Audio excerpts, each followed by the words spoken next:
آپ ایک آدمی نماز پڑھے یا نہ پڑھے، روزہ رکھے نہ پڑھے، کچھ نہ کرے، لیکن روڈ پر پڑا ہو مگر اس کے پاس اسٹمپ لگی ہو کہ یہ مسلمان ہے، اسماعیلی نہیں، تو ان کو کوئی کافر نہیں کہے گا، ہے نا بات؟ لیکن کیونکہ ان کے طریقے سے ہم کوئی چیز نہیں کرتے یا کوئی فرق ہے تو ہمیں برا بلا کہیں گے، کیونکہ یہ ہمارا طریقہ اسلام کا صوفی طریقہ ہے، ان کا ظاہری طریقہ، ہمارا باطنی طریقہ، ان کا شریعتی طریقہ ہے۔ ہم وقت کے ساتھ ایڈجسٹ کرتے ہیں، یہ وقت کے ساتھ ایڈجسٹ نہیں کرتے۔ آج مسلمانوں کو جہاد کی انٹرپریٹیشن کرنے کی کتنی ضرورت ہے؟ آج مسلمانوں کو اسلام کا اور رسول کا جو امیج جو باہر ویسٹرن کنٹری کے اندر جو خراب ہے اس کو سدھارنے کی کتنی ضرورت ہے؟ سب لوگ افغانستان میں جمع ہو گئے جہاد کے لیے، ابھی بھی جمع ہیں، کشمیر میں بھی ہیں، بال بچے کوئی سودان میں ہے، کوئی عراق میں ہے، کوئی الجزائر کے اندر ہے، کوئی مصر میں ہے، کوئی کہاں ہے، بس جہاد کے لیے آئے ہیں، لڑنے کے لیے، جنت میں جانا ہے بس۔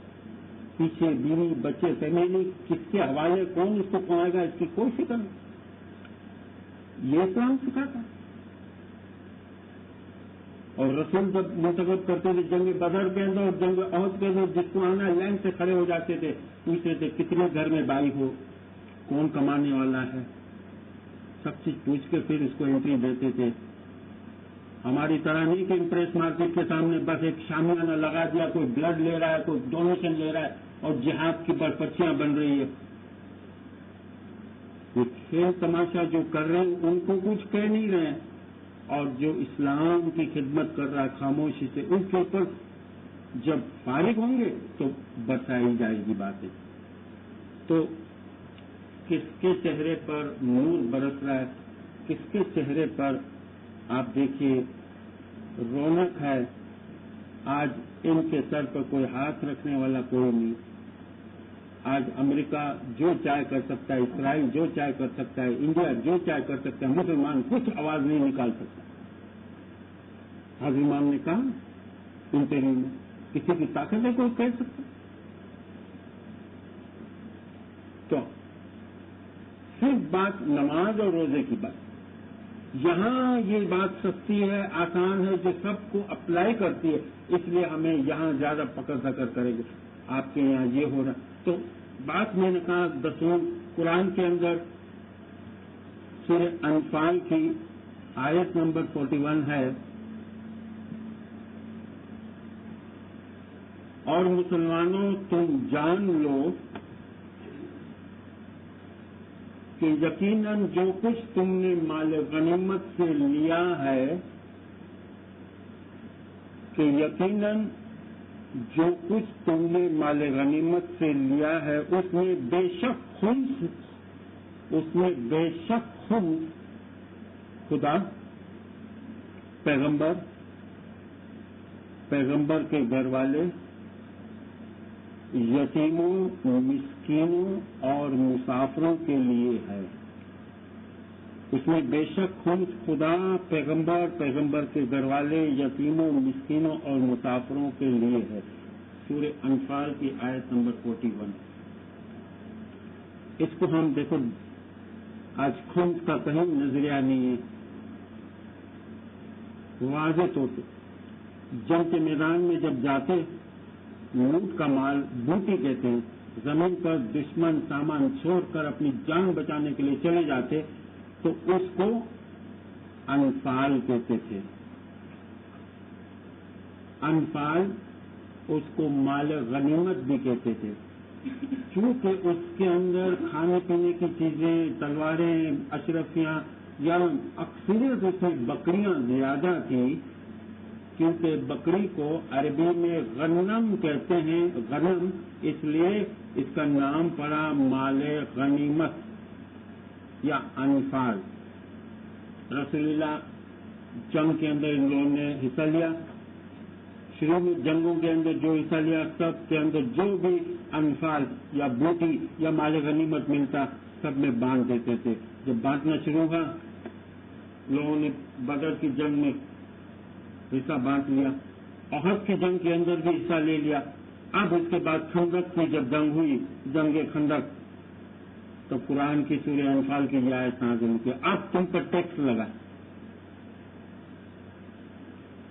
کہ تمہیں 100 درہم اگر ملا. اب دیکھیے یہ 6 جگہ پر بانٹنا ہے. خمس لفظ کی معنی ہے 5واں حصہ. اب دیکھیں یہاں پر 6 کہ جو کچھ تمہیں مال غنیمت سے ملا ہے اس میں تم پر خمس واجب ہے. کس کے لیے وہ خمس ہے؟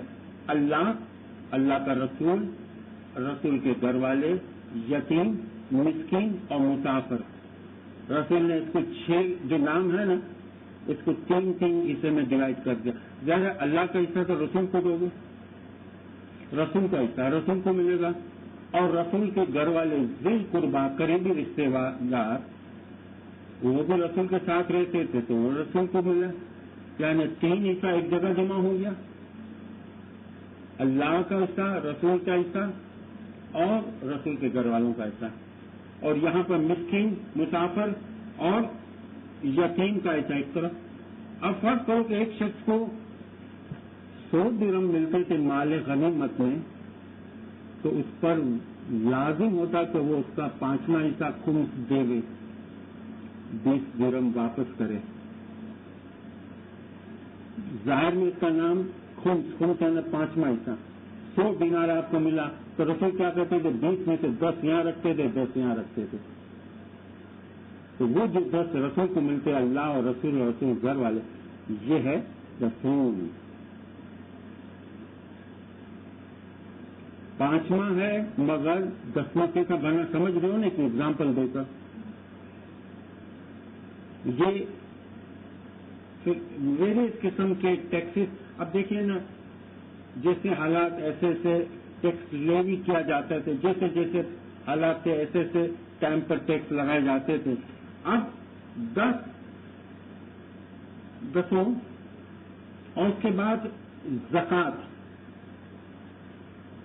پورے قرآن کے اندر کہیں پر بھی 2.5% اس کا ریٹ نہیں بتایا ہے. زکوٰۃ کا کہیں پر ریٹ نہیں ہے، صرف زکوٰۃ دو ذکر ہے، لیکن ریٹ کتنا 2.5 وہ تو بعد میں رسول کی حدیث اور بعد میں آنے والے پیریڈ کے اندر لوگوں نے اس کو فکسیشن کیا.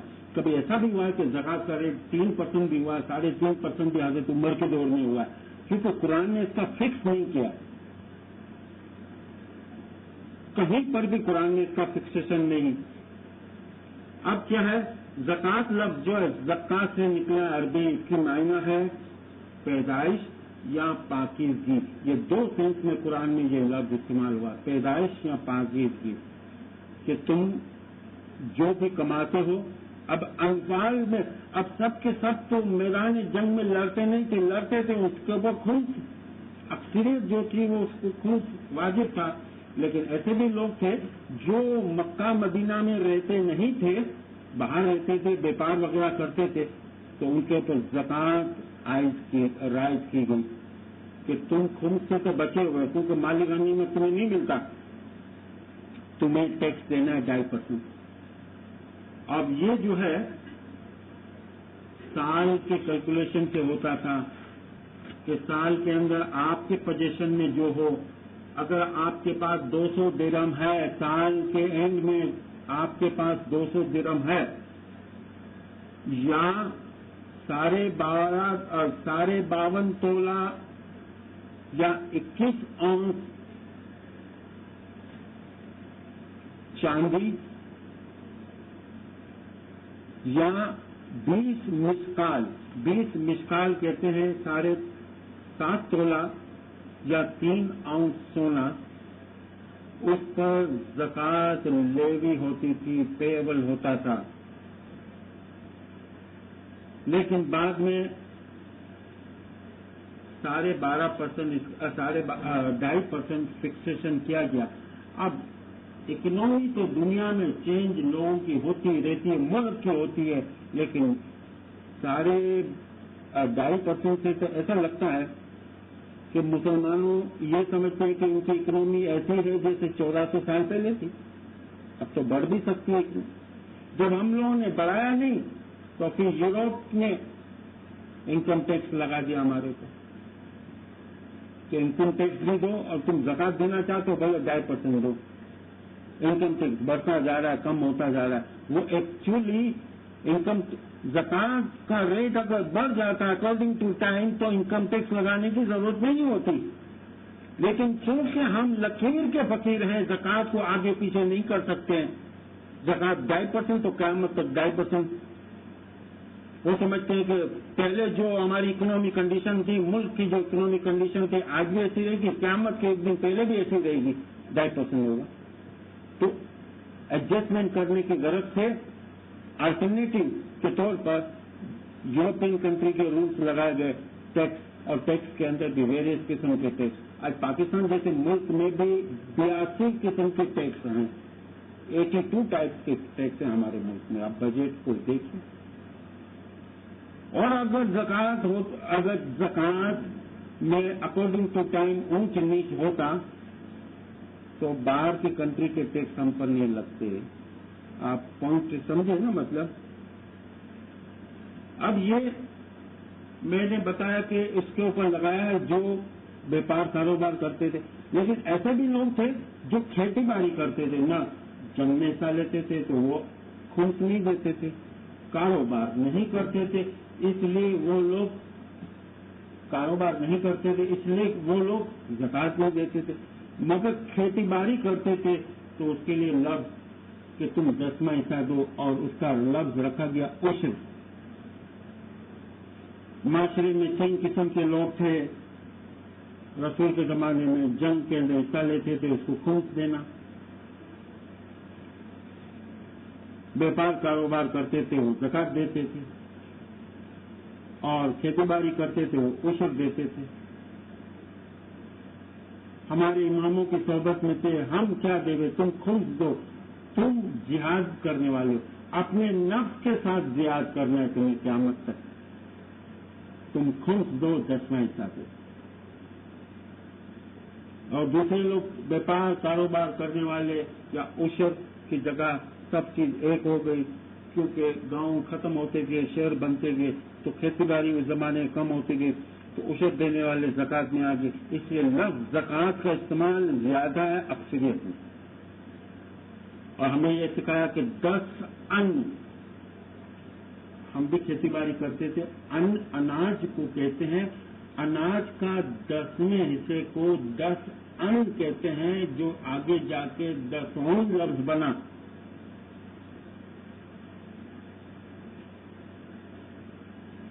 اناج ان کو کہتے ہیں, ان کا 10واں, 10 ان, اور اس کا ناؤن بنایا 10واں. اور ہندی میں اس کو دسانس کہتے ہیں, تائید کہتے ہیں انگریزی میں, عربی میں تو ویسے عشر کہتے ہیں. اور 2.5% زکات. ابھی زکات کا اگر اسلامی ویسے ابھی بھی اگر 2.5% ہے تو 2.5% زکات اور 10% دسوں پیور سار بنتی ہے 12.5%. اب ہم کسی کو زکات نہیں دیتے, ہم امام کو دیتے. امام بہتر سمجھتا ہے کہ کون حقدار ہے, اور دنیا میں وہ چیریٹی کرتا ہے اپنے اور مرید کی طرف. اب مولا کی جو چیریٹی ہے جو چینلائز ورلڈ میں ہوتی ہے, اس میں 10واں حصہ نہیں ہے, 2.5% آپ نے دیا, وہ حصہ اس میں شامل ہے. آپ کی ایک پائی بھی شامل ہے اگر 12.5% دیتے ہیں. اس لیے ہم رجسٹر یعنی ڈکلیریشن وغیرہ دے دیتے ہیں کہ ہم تو یہاں دیتے ہیں. مگر جو گاؤں کے اندر کھیتی باڑی وغیرہ کرتے ہیں, جیسے ناردرن علاقے ہیں, جو کھیتی باڑی پہاڑی علاقے میں کرتے ہیں, تو وہ 10واں حصہ ابھی تک دیتے ہیں. بہت پرانا سسٹم رکھا ہوا ہے. اب آپ بتائیے کہ یہ چیز ان کے غیروں کے سامنے پہلے ہم سمجھ لے گئے کہ یہ چیز کیا ہے, اور چیز کیا ہے اس کے بعد ہم اس کے اوپر ڈسکس وغیرہ کریں. اب تیسری جو چیز آتی ہے جس کے بعد ہم آگے تھوڑا بڑھیں, اور وہ ہے ناندی کی رسم.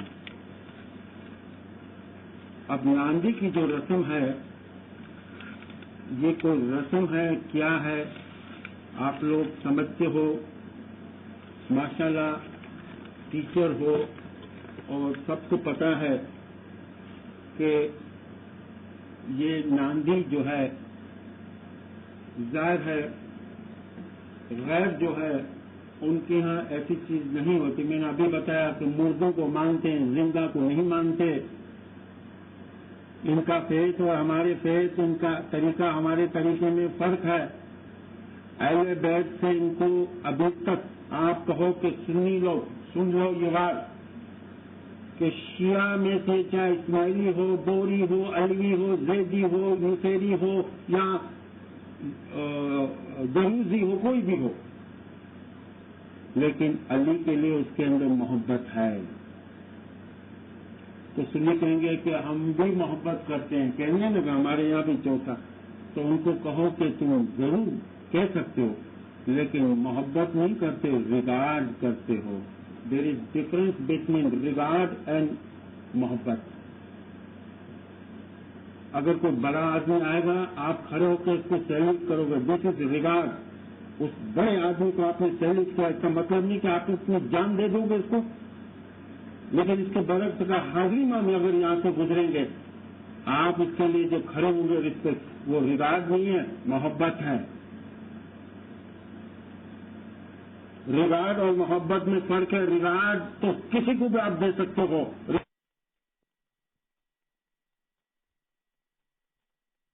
لیکن محبت گردن چاہتی ہے.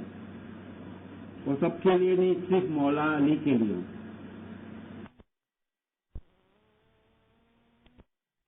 ہے. ریگارڈ اور محبت میں فرق ہے. ریگارڈ تو کسی کو بھی آپ دے سکتے ہو, رسپیکٹ دے سکتے ہو, لیکن محبت گردن چاہتی ہے. وہ سب کے لیے نہیں, صرف مولا علی کے لیے.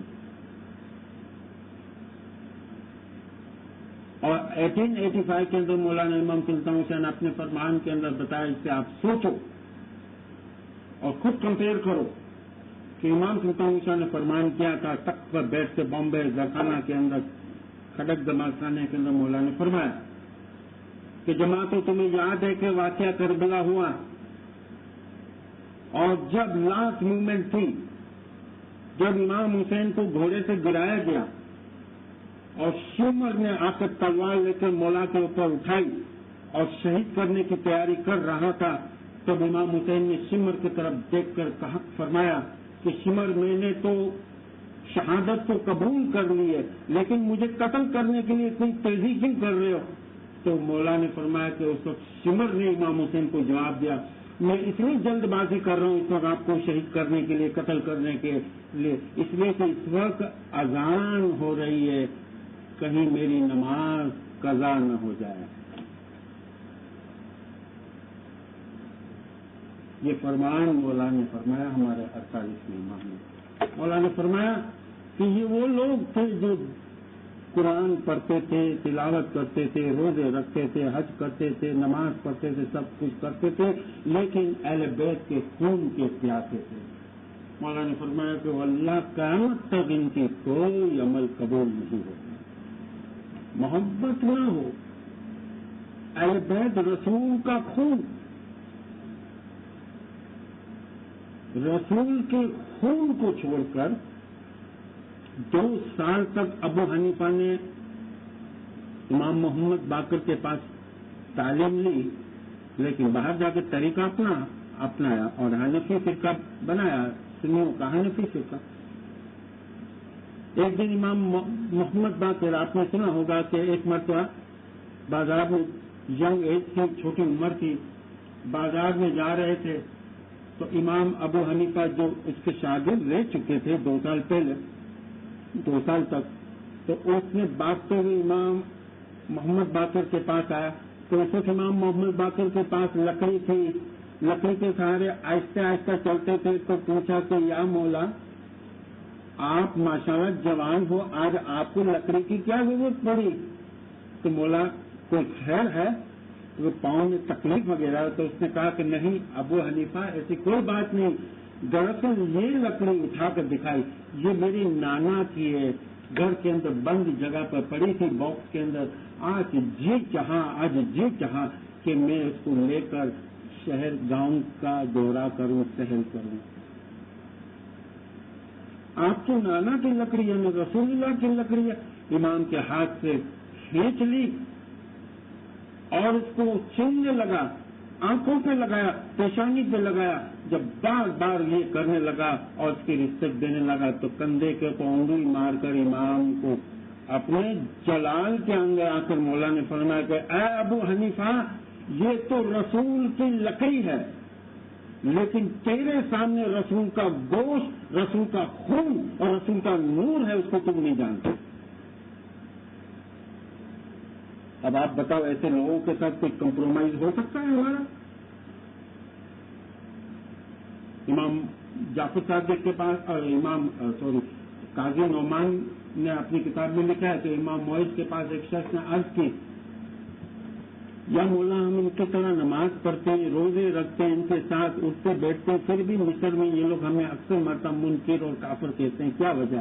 مولا نے فرمایا یہ آسان سے بات ہے، یہ کیا وجہ؟ اس کی وجہ یہ ہے کہ تم امامت کی نظرے کو بھول جاؤ، امام کا دامن چھوڑ دو، کل سے وہ تمہیں پکے مسلمان مانیں گے.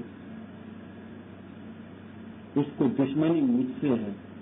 جیسے امام حسین نے کربلا کے میدان میں 9 محرم کو کہا تھا نا کہ یزید کو دشمنی مجھ سے، تم سے نہیں، تم میرا ساتھ چھوڑ کے چلے جا سکتے ہو، تمہیں اجازت ہے. یاد ہے نا مولا نے فرمایا. آج تک وہ الرجی، وہ چبن ان کے اندر موجود ہے. پھر امام کا دامن چھوڑ دو، پھر میں دعوے سے کہتا ہوں کہ نماز پڑھو یا نہ پڑھو، پھر بھی آپ پکے مسلمان ہو اس کی نظر میں. آج امام کا دامن پکڑے تو پوچھیں گے کہ آپ ہماری طرح کیوں نہیں کرتے؟ بس پھر کوئی نہیں پوچھے گا.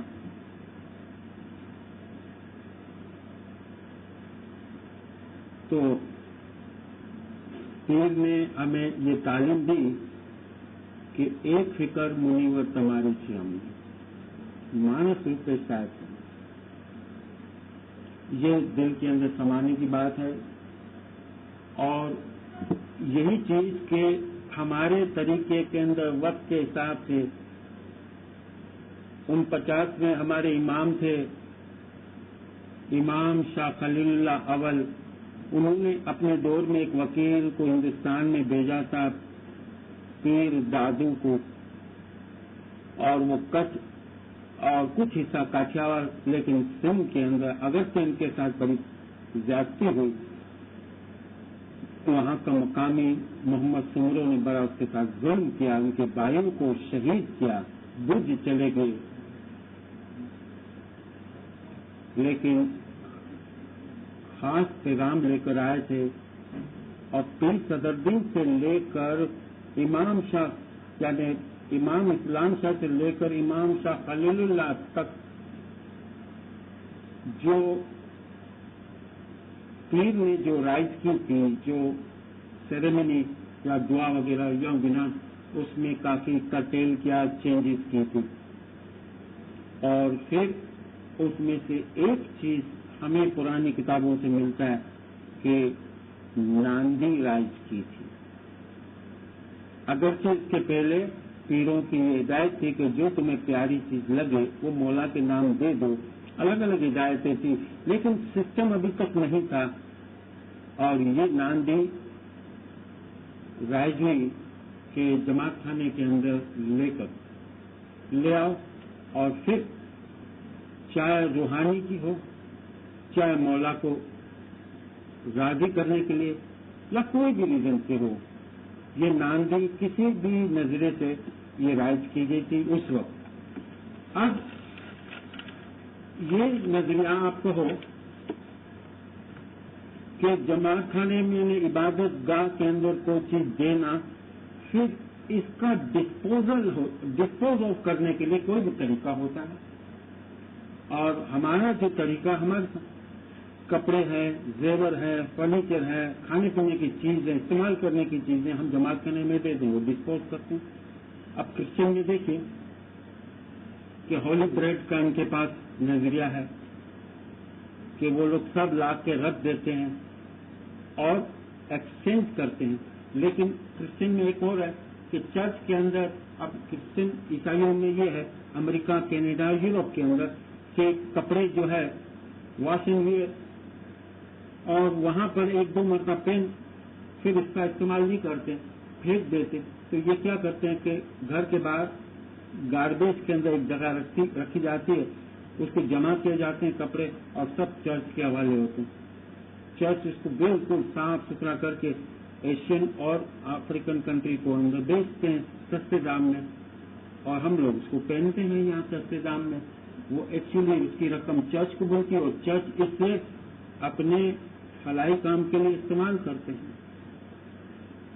اب ہندو کے اندر نوید ہے ایک رسم، نوید مندر کے اندر پاٹ اپنے گھر سے کوئی بھی پکائی ہوئی چیز لاتے ہیں رکھنا، اور اس کے بدلے میں کوئی اچھی چیز لگے، بہترین جو چیز لگے جو اویلیبل ہو اس کو آپ لے جا سکتے ہو یا اپنی پلیٹ کو وہاں رکھ سکتے ہو، اس کو یہ نوید کہتے ہیں.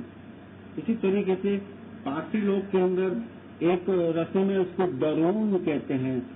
زندے آدمی کے روح کے لیے یا مردوں کے روح کے ثواب کے لیے جو درون کی رسم ہے وہ 2 حصوں میں، وہ گھر میں پکائی ہوئی چیز لے جاتے ہیں. اگر زندہ ہے تو اس کو درون زندہ کہتے ہیں، درون زند روان کہتے ہیں، یا درون انوش روان کہتے ہیں مردوں کے لیے. اب یہودی کے اندر بھی سیکریٹ فوڈ کا بھی نظریہ ہے، اور اسلام میں خاص کر کے صوفی لوگوں میں بگ جوش، صوفی لوگ جو ابھی زیادہ رشیا کے اندر یا ترکستان یا ایران کے بارڈر کے پاس رہتے ہیں، بگ جوش کی بھی یعنی ڈش کا استعمال ہوتا ہے. اب یہاں پر ہمارا جو طریقہ ہے اور غیروں کے طریقے میں یہ ناندی، یعنی میرے کا مطلب غیروں کے طریقے میں ناندی نظر نہیں آتی، لہٰذا وہ سوال کرتے ہیں تو ہم سوال کبھی نہیں کرتے. اب دیکھو بڑی سے بڑی مسجد ہے، نہ کوئی ڈسپلن ہے نہ کوئی انسٹیٹیوشن ہے، کوئی وہاں پر میں نے تو نہیں دیکھی تو کوئی باقاعدہ شوز کمپنی کو ہاتھ میں جوتے لے کر جاؤ اور نماز پڑھو. جب ایسی حالت ہو مسجد میں، وہاں ناندی کا نظریہ کیسے جم سکتا ہے؟ وہاں تو پلیٹیں چوری ہو جائے کہ جوتوں کے اوپر بھی بھروسہ نہیں ہے کہ لوگ بڑی سے بڑی مسجد میں لے کر جوتے اپنے ساتھ رکھتے ہیں. آپ بتائیے، خدا کے ساتھ پاکیزگی کرو اور یہ باہر ہاتھ پاؤں دو کیا؟ تو ناندی کے اندر تو زیور بھی آتے ہیں، نہ جانے کیا کیا پرفیوم وغیرہ آتے ہیں کہ لوگ نماز پڑھنے کے ان کی طرف نگاہ ہو. ڈسپلن کا ہے تو وہ ڈسپلن جو اس قوم کے اندر ہے، اس قوم میں ابھی ٹائم لگے گا، لیکن یہ اس کا استعمال بھی اچھے فلاحی کام کے لیے ہوتا ہے. اب دیکھیے کہ 98 کے اندر حاضر امام گئے، میں آپ کو بتاؤں کہ میں اس کی مثالیں کتنی میں آپ کو دوں. بہرحال کہنے کا میرا اشارہ یہ ہے کہ ناندی جو ہے یہ، یا اس کو ہندی میں اگر لوگ ناندی تو اس کی معنی بنتی ہے بلیسنگ. نادی کہو تو کہو گے کہ یہ ناد سے نکلا ہے، ناد کا مطلب پکارنا، اور ناد کرنے والے کو مناد یا منادی کہتے ہیں آپشن کو. اب یہ تھنکنگ سامنے رکھ کر کہ جماعت خانے کے اندر یہ لوگ آپشن کرتے ہیں، یہ لوگ کرتے ہیں، یہ لوگ کون کرتے ہیں، کیوں کرتے ہیں، کیا کرتے ہیں، کیوں، اس کی وجہ نہیں. کسی کے اندر ہمارے اور ان کے بیچ میں ایک انسٹیٹیوشن کا نظریہ، ایک ڈسپلن کا نظریہ، ایک طریقے کا نظریہ کچھ نہیں، اور ان کے بیچ میں یہ ایک ڈسٹینس ہونے سے میں یہاں شوق کرتا ہوں کہ ناندی کی رسم سے کوئی گھبرانے کی چیز نہیں. لیکن قرآن کے اندر بائبل کے اندر ابھی بھی لیوی سورہ لیوی ہے، اس کے اندر بھی حضرت موسیٰ کے لیے آرڈر ہے خدا کا کہ اے پیغمبر، لیوی کی سورہ میں اولڈ ٹیسٹامنٹ ہے، اے پیغمبر بنی اسرائیل کو کہو کہ اگر تم اللہ کو کوئی تحفہ دینا چاہتے ہو تو ان کو کہو کہ مویشی میں سے بیٹے بکرے یا گائے مجھے پیش کرو. لیوی کی سورہ کے اندر ہے کہ اگر کسی کی خواہش ہو کہ میں اللہ کو یہ چیز پیش کروں تو ان کو کہو کہ مویشی میں سے یہ جانور بیٹے بکرے یا دمبے یا گائے پیش کرو. تو ظاہر ہے کہ وہ موسیٰ پیغمبر کو دیتے ہوں گے تو موسیٰ پیغمبر ظاہر ہے اس کا ڈسپوز کرتے ہوں گے اور جو بھی ہوگا اس کی فلاح کے لیے. لیکن جس نے پیش کیا اس کو اس میں ثواب مل گیا. اب ہمارے یہاں خدا نہ خاصہ پراپرٹی میٹر ہے, جھگڑا فساد ہے, پراپرٹی ہم جماعت خانے کے نام کر جاتے ہیں, بجائے کورٹ اس کو اپنے قبضے میں کسٹڈی میں لے ہوئے ہم جماعت خانے کے نام کر جاتے ہیں. اب جماعت خانے میں جاتے ہیں تو کم از کم مولا کے پاس جاتے ہیں. اب پراپرٹی کا آپشن ہو یا کچھ بھی ہو تو نام بھی ہوگی. تو یہ فنڈامنٹل بلیف تو ہے نہیں, یہ ایک ٹریڈیشن ہے, ایک ہماری روایت ہے جو کبھی بھی چینج بھی ہو سکتی ہے, اس میں آلٹریشن بھی ہو سکتا ہے اور بند بھی ہو سکتی ہے.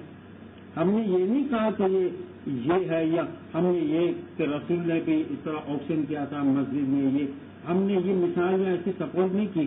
لیکن آج بھی اگر رسول اللہ ہوتے تو ظاہر رسول کو سب چیزیں اتنی پیش کی جاتی ہیں تو وہ کیا کرتے ہیں اتنی چیزوں کو, ظاہر اس کا ڈسپوزل تو کچھ ڈسپوزل تو کرتے.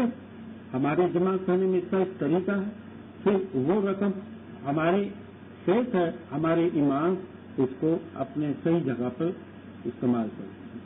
اور لاسٹ جو چیز ایک اور چیز اور وہ جس کو ہم کہ نماز, جمعے کی نماز اگر آپ پڑھنا چاہتے ہو, بچے اگر کہے پہلی بات کہ رمضان کے روزے خدا اور اللہ اور رسول کا آپ لوگوں کو واسطہ ہے. کبھی بھی اسٹوڈنٹ کو یہ مت کہو کہ ہم پر فرض نہیں, ہمیں امام نے معاف کیا, ہم یہ الفاظ